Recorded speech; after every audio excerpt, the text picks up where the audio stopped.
বন্ধুরা, ইংলিশে একটা বাণী আছে, টেস্ট ইওর ওন মেডিসিন, অর্থাৎ নিজের ওষুধের স্বাদ নেওয়া। চীনের সাথেও এমনটাই করেছে আমেরিকা।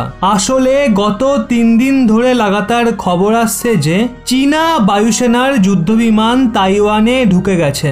তারপর আবার চীনের প্রায় 16টা ফাইটার জেট মালয়েশিয়ার যে বায়ুসীমা রয়েছে সেখানেও ঢুকে গেছিল। আর লাগাতার নিজের প্রতিবেশীদের চীন বিরক্ত করছিল। কেন? কারণ চীনের বিরুদ্ধে চলছে করোনার তদন্ত। তাই চীন এর থেকে গোটা দুনিয়ার নজর সরাতে চেয়েছিল। আর চীনের আর একটা উদ্দেশ্য ছিল, নিজের আশেপাশে যত ছোট ছোট দেশ রয়েছে তাদের মধ্যে ভয় সৃষ্টি করে দেওয়া, যাতে ভবিষ্যতে তারা কখনো যে কোয়াড গ্রুপ রয়েছে, যেখানে ভারত, আমেরিকা, অস্ট্রেলিয়া, জাপান রয়েছে, তাদের সঙ্গ দেওয়ার আগে হাজারবার ভাবে। সেই জন্য চীন তার বায়ুসেনার মাধ্যমে নিজেদের প্রতিবেশী দেশগুলোর মনে ক্ষোভ সৃষ্টি করছে। তবে এক্ষেত্রে সবচেয়ে বড় মুশকিল দাঁড়াচ্ছে আমেরিকার জন্য।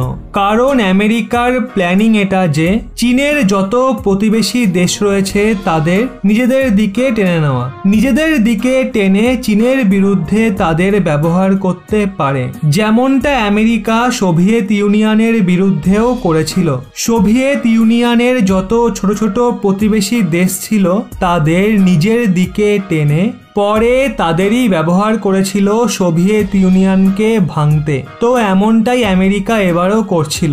কিন্তু চীন এই রণনীতি আগে থেকেই জানে, সেই জন্য সে নিজের প্রতিবেশীদের মধ্যে ভয় সৃষ্টি করছে। আর এই রণনীতির পাল্টা জবাব আমেরিকার খোঁজার দরকার ছিল। আর আমেরিকা সেটা খুঁজেও ফেলেছে। আসলে আমেরিকার বায়ুসেনা চীনের মধ্যে ঢুকে গেছে। আর যেখান থেকে আমেরিকা অনুপ্রবেশ করেছে সেটা চীনের ডিফেন্স জোন ছিল। সেখানে চীনের ডিফেন্স সিস্টেম মোতায়েন ছিল আর ডিফেন্স মেকানিজমও মোতায়েন ছিল। সেক্ষেত্রে আমেরিকা জেনে বুঝে সেখান থেকেই অনুপ্রবেশ করেছে, যাতে চীনকে কড়া সংকেত দেওয়া যায়, আপনাদের ডিফেন্স সিস্টেম আমাদের কাছে কিছুই নয়।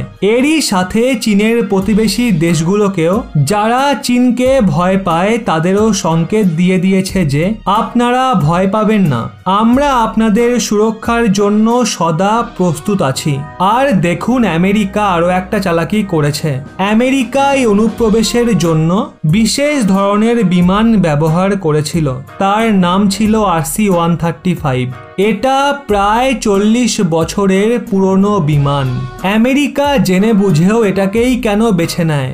যেখানে আমেরিকার কাছে বিভিন্ন আধুনিক ফাইটার জেট আছে, যেমন F-22 Raptor, F-35 fighter jet, দুটোই স্টেলথ। চায়না এগুলোকে ধরতেও পারবে না। এছাড়া তাদের কাছে B-2 বোম্বারও আছে। কিন্তু RC-135ই কেন? এরও কারণ রয়েছে। আমেরিকা চীনকে এটা বোঝাতে চাইছে যে দেখুন, আমাদের যে 40 বছরের পুরনো এয়ারক্রাফট আছে সেগুলো আপনাদের দেশে ঢুকতে পারে। আর সব থেকে বিশেষ ব্যাপার, যেটা তাইওয়ানি টাইমস নামক নিউজ পেপার বলেছে, এই অনুপ্রবেশ শুধু একদিনেই হয়নি। গত 2 দিন ধরে আমেরিকার ওই স্পাই প্লেন লাগাতার তার জাপানের বেস থেকে উঠছে। আর যে ইস্ট চায়না সি রয়েছে সেখানে লাগাতার পাক খাচ্ছে।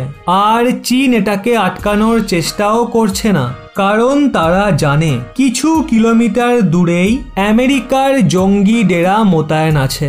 আর তার ফায়ার পাওয়ার এতটাই যে পুরো চীনা নৌসেনার সাথে একাই টক্কর নেওয়ার জন্য সেটা পুরোপুরি সক্ষম।